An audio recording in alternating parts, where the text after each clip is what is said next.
Okay, we have Lenny here. Now, Lenny came in today for a behavioural assessment to use our doggy daycare. And I wasn't going to video, but I found it really interesting watching his body language. Lenny on the other side of this fence was a very different dog. And like most owners get caught up in that, thinking that's going to be what their dog's like. But a fence between two dogs is not a clear case of your dog's temperament. It's far from it, because a fence makes dogs feel braver, and often you bring them in, that reactivity either completely goes away or subsides by a good 80%. A bunch of dogs here playing. Now, so the reason I started videoing Lenny is he's given off that classic behaviour of, I'm scared but I want to play. There is no way a dog sits there where he was sitting and watches a bunch of dogs over here doing what they're doing and doesn't want to play. No way in the world. Very few dogs don't want to play. And you can see it in him. So there's a mixed emotion of showing the teeth, tail going, showing the teeth, tail going. And I try not to get too caught up in that. Once you establish that a dog is not outright aggressive, doesn't want to charge another dog, and all he wants is space, and you have dogs that will give him that space, in most cases, nearly all, it's okay to bring dogs together, because you know that dog is not going to charge a dog, and the other dogs get the message. Most figure it out pretty quick. The only ones that don't usually at the start are puppies, because they're puppies and they're a bit goofy. So your job is to sort of hold them back and make them realise they've got to give them space. But over time, as the minutes went on, I let them come together. Now Lenny was doing the old little snarl, but no bite, not even close, nothing. Just little snarls. I say it all the time, and I'll keep saying it, don't get caught up in the teeth baring. It doesn't mean a lot when it comes to whether a dog's going to attack a dog. It's just a dog saying, stay away, back off, give me space. It's really not that big a deal all the time. How do we get through these things, guys? We need to confront them. We need to put a dog with lots of nice dogs, like Lenny has here. 20 minutes ago, Lenny would not leave over there. Now look where Lenny is. Lenny's investigating. This dog, these dogs are giving him space. These golden retrievers and labs that are crazy are also giving him space. Lenny's going to do the odd little, see that there? He's still nervous, absolutely. But we have to get him through this. And I was saying to the owner, think of people that go through trauma, humans that go through trauma. How do we get over trauma? We need to confront it through therapy, through talking about it, and different things. Like your dog, you need to make your dog get through it. But you need to put them with safe dogs. Don't jump in when he runs around like that and he gets all scared. Just let him work through the process like he is here. He's looking at dogs playing. He wants to be part of the action, and let him relax. The more you let your dog figure it out, the quicker it will get better. If you intervene too much, it often doesn't improve. Don't get me wrong, there's times you need to intervene when a dog's obviously terrified or very, very aggressive. But you should be sorting that out at the fence over there. They shouldn't be getting to in here if that is bad out there. As a good trainer, handler, you should know how to read those signs. And over time, you get very good at them. And Lenny is becoming a very different dog in a really short time. Especially because these guys are figuring it out. They're not harassing him too much. They've figured it out. I've helped him. I've stepped in. Don't jump on the puppies too much, buddy.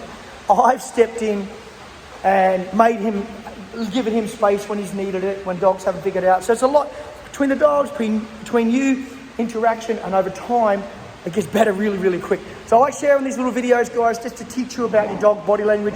I should have videoed a bit earlier and showed you some of the little bit of snarling he does with the teeth, which was no big deal.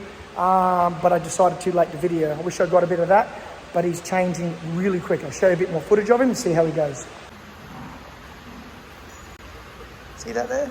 There's nothing. Little snarl, little teeth bare. It's just telling guys to just give me space. But he's getting better by the minute, literally. Hey, Mindy.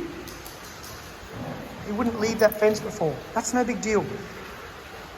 That's Lenny just figuring it out. If we get involved, a lot of people's knee-jerk reaction there. See this, watch. I'm not going to reprimand a scared dog. I'm not going to condone him to be outright aggressive, but he's just telling this shepherd, don't be too much on me. Give me space. And they're figuring it out. Remember, hey, buddy, dogs are the best gauge of true fear or aggression. If they aren't concerned, which none of them are, because they're all having a good time, there's no need for you to be too concerned. Go by your dog. Your dog is your best judge of character. Guys, give the puppy some space. what I actually did in this case, normally the temperament assessment is about 20 minutes, but I actually got the owner to leave because I really feel for this dog and I could see such improvements in the minutes. I said, come back in an hour, go and have a coffee and come back. Because in an hour, I believe how much this dog will change, could really imprint on this dog, just that extra time. He's young enough to get over all his issues from being a young puppy and having a bit of trauma, which he's been through. He's young enough. So give him that hour and we can have a different little dog. And then he can have the daycare, hey buddy. So the owner's gone, had a coffee, Lenny's down here. Oh, I've got to show you something. So this is the dog Lenny had the main problem with. Mainly because Enzo, beautiful dog, but he's a lot. Typical golden retriever, he's frantic, he's just like hypo and he was a lot for this guy. Couldn't deal with it, but I just missed it then. These two just had a little meet and greet. Enzo, come here buddy. Hey. Look at that. Enzo, see this? They couldn't even walk near each other before. Good boy, Lenny. But what I don't do with Lenny, see this here? I don't let him come to me for protection too much. Notice when I walked away, the snarling wasn't there. Don't let your dog get safe haven of you. I said this in a previous video. No jumping, buddy. Previous video. You don't realise sometimes that's the connection with your dog's aggression. Because it feels protected by you and it can act aggressive, feels tough. Make your dog be by itself. See how he's trying to come with me? As much as I love him, he's... No. He's got to... Enzo, come here, buddy. He's got to learn. Yes, good boy. That there, that little teeth there, that is nothing to 20 minutes ago. Nothing. That is so much better. I'm really proud of you, buddy. That's really good. Anyway, I'll stop the little talk. I just want to show you guys this quick video and hopefully you get something out of it. If you have a dog like Lenny and you know it's a fear-based aggression, under the right situations, with a process, with other safe dogs, you can change your dog. I'm going to keep showing you all these videos so you don't give up on your dogs and you realise you can get them through their little problems that they may have. Look at this. We have Lenny now coming out and going to the toilet with the dog that he was scared of. It shows you guys, yeah, puppies. The dogs are, hey buddy, very treatable. Come on, puppy, let's go to the toilet. Good boys. Give them a chance, guys. Give them a chance. Good boy, Lenny. Hey, Archie. Hey, Enzo. So I just want to jump in here and do a little voiceover in these next few clips to explain how cool like that body language is. Archie doing the little play bell there. And you're going to see one here come up with Lenny in a second where he does his own. This is a dog that 20 minutes before this was on the other side of the fence, snarling, growling, and wouldn't go near a dog. He's now in here with dogs, and you'll see here it comes up, and that beautiful little play bell there, that is a dog who's come a long way in a really short time. I'm always telling everyone, it'll come from the dog. You just got to put them with dogs that they trust, and they will find their way. You just sit back and watch, interact where you need to, and stay out of it when you don't need to get involved. Dogs are really clever at figuring it out and learning their own way through it, gaining trust with other dogs they like to be around. Here you see Lenny having a play, trying to join in, wanting to interact, and this is a dog that's come a long way in a very short time, and I've no doubt will improve dramatically and continue getting better.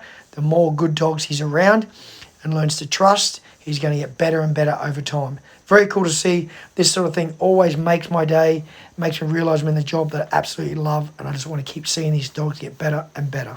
So there we go, and as usual, if you like this little dog barking, if you like what I do, a subscribe, a share, a like, whatever else you can do, I appreciate it, and I hope you're learning something from these videos with your dogs and you can implement these processes and get your dogs through the problems they may be having, whether it be aggression, fear, lack of obedience, whatever it is. I hope I'm helping you out. Thank you very much. Until next time, I will see you real soon. Bye.